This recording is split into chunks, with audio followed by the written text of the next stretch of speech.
বন্ধুগণ, আজকে আমি আপনাদের সঙ্গে শেয়ার করব ঝিঙে দিয়ে মুগ ডালের একটা ভীষণ মজার রেসিপি।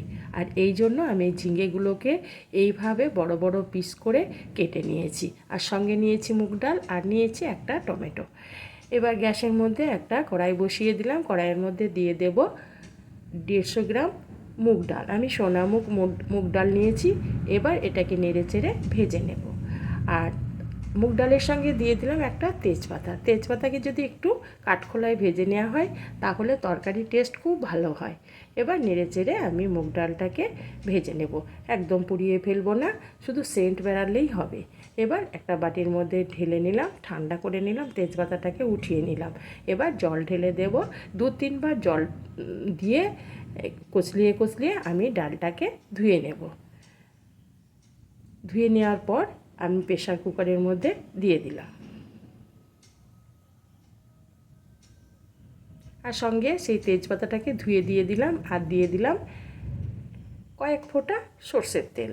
ঢাকনাটাকে বন্ধ করে দিয়ে প্রথমে আমি 2টো সিটি তুলে নেব, তারপর গ্যাসটাকে পুরো কমিয়ে দিয়ে আবারও একটা সিটি উঠিয়ে নেব।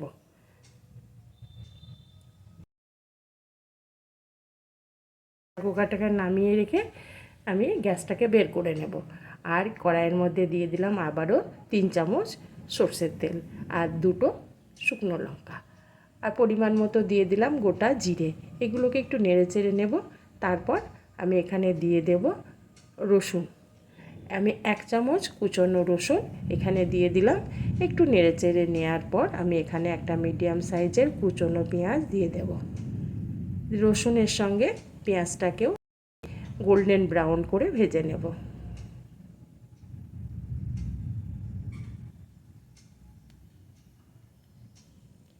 পেঁয়াজটা আমার গোল্ডেন ব্রাউন হয়ে গেছে। এবার আমি এখানে দিয়ে দিলাম আদা রসুন বাটা 1 চামচ।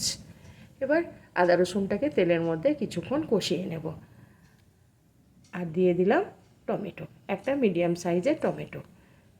টমেটোটাকে নেড়ে চেড়ে নেব পেঁয়াজের সঙ্গে, আর টমেটোটা যাতে তাড়াতাড়ি নরম হয়ে যায় সেই জন্য দিয়ে দিলাম লবণ। লবণটাকে দেওয়ার পর আবারও নেড়ে চেড়ে মিশিয়ে নেব। এতে টমেটোটা নরম হয়ে যাবে, আর মশলাটা আমার ওতেই কষানো হয়ে যাবে। এই অবস্থায় দিয়ে দিলাম হলুদের গুঁড়ো আর লঙ্কার গুঁড়ো পরিমাণ মতো। 1 চামচ দিয়ে দিলাম জিরে গুঁড়ো, 1 চামচ দিয়ে দিলাম ধনে গুঁড়ো। এগুলোকে দিয়ে দেওয়ার পর আমি আর এখানে কোনো জল দেব না। টমেটোটা নরম হলে আমার মশলাটা কষানো হয়ে যাবে।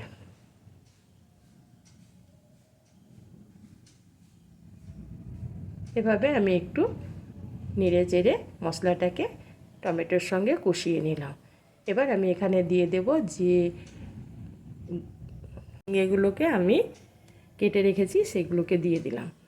এবার মশলার সঙ্গে ঝিঙেগুলোকে কষিয়ে নেব। এইভাবে মশলার সঙ্গে ঝিঙেগুলোকে আমি মিশিয়ে নিলাম।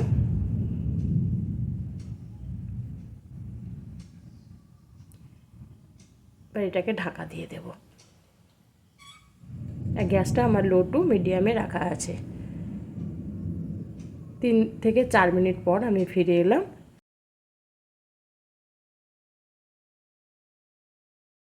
জল ছাড়েনি, আর সেই জন্য মশলাটা পুড়ে যাবে, এই জন্য আমি আবারও একটু নেড়ে চেড়ে দিলাম। নেড়ে চেড়ে দেওয়ার পর আবারও আমি ঢাকা দিয়ে দিলাম।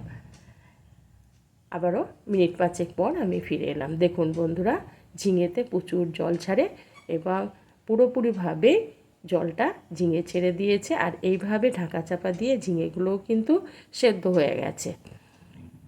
এবার নেড়ে চেড়ে নেওয়ার পর আমি যে ডালটা সেদ্ধ করে রেখেছি সেটাকে ঢেলে দিলাম। ঝিঙের সঙ্গে ডালটাকে মিশিয়ে নেব।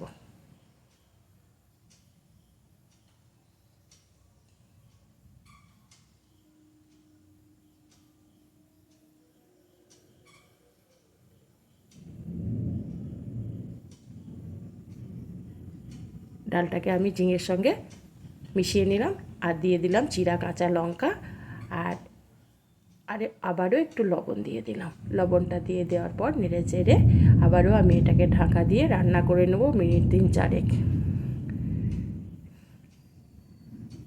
4-5 মিনিট পর আমি ফিরে এলাম। দেখুন বন্ধুরা, একদম সুন্দর ডালটা আমার রেডি হয়ে গেছে, সুন্দর সেদ্ধ হয়ে গেছে। এবার দিয়ে দিলাম